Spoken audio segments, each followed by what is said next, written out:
أعوذ بالله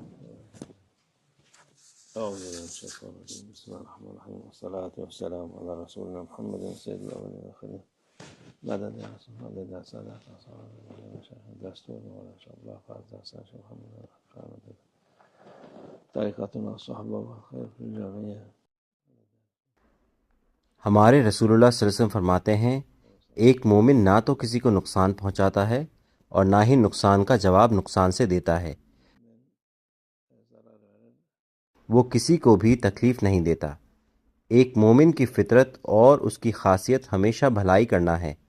برائی کرنا یا کسی کا برا چاہنا مومن کے صفات میں سے نہیں ہے۔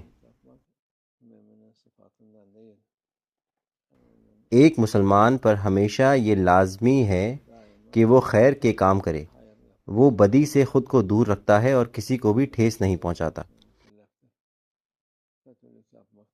چاہے کوئی انسان ہو، کوئی جانور ہو یا پھر کوئی درخت ہو، وہ کسی بھی چیز کو نقصان نہیں پہنچاتا۔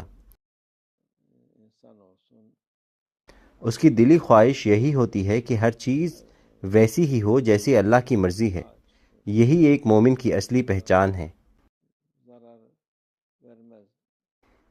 اس کے برعکس ایک کافر کا جھکاؤ اور اس کی نیت ہمیشہ بغض، حسد یا دشمنی کی وجہ سے دوسروں کا برا کرنے کی طرف ہوتی ہے۔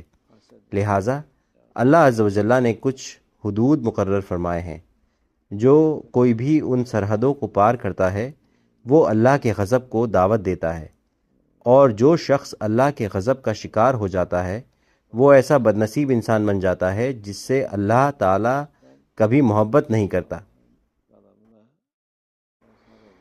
طریقت میں ہمارا کل مقصد صرف یہی ہے کہ ہم ایسے بندے بن جائیں جس سے اللہ اور ہمارے رسول اللہ صلی اللہ علیہ وسلم بے پناہ محبت فرمائیں۔ جیسا کہ ہم نے عرض کیا، یہ مرتبہ کسی کو بنا تکلیف پہنچائے ہمیشہ بھلائی کے راستے پر چلنے سے ہی حاصل ہوتا ہے، اور یہ خود بھی ایک عظیم عبادت ہے۔ ایک مومن کا ہر حال اور اس کا ہر ایک عمل جب تک کہ وہ خالص اللہ کی رضا کے لیے کیا جائے عبادت میں شمار ہوتا ہے اور اس کے لیے ثواب کا سبب بنتا ہے۔ اس کے اٹھائے جانے والے ہر قدم اور اس کی آنے والی ہر ایک سانس کے بدلے اس کے نام عمل میں نیکی درج کی جاتی ہے۔ لہٰذا دعا ہے کہ اللہ ہمیں کبھی بھی نیکی اور بھلائی کرنے کی توفیق سے محروم نہ رکھے۔ کچھ لوگ بھلائی کے کاموں سے محروم کر دیے جاتے ہیں اور وہ دن رات خود کو شر پھیلانے میں مصروف رکھتے ہیں۔ اللہ ہمیں ایسے شرارتی لوگوں سے محفوظ رکھے۔ انشاءاللہ اللہ ہمیں اپنی نفس کے پیچھے چلنے سے بچائے اور ہمیں کبھی اپنی حدوں سے آگے نہ بڑھنے دے۔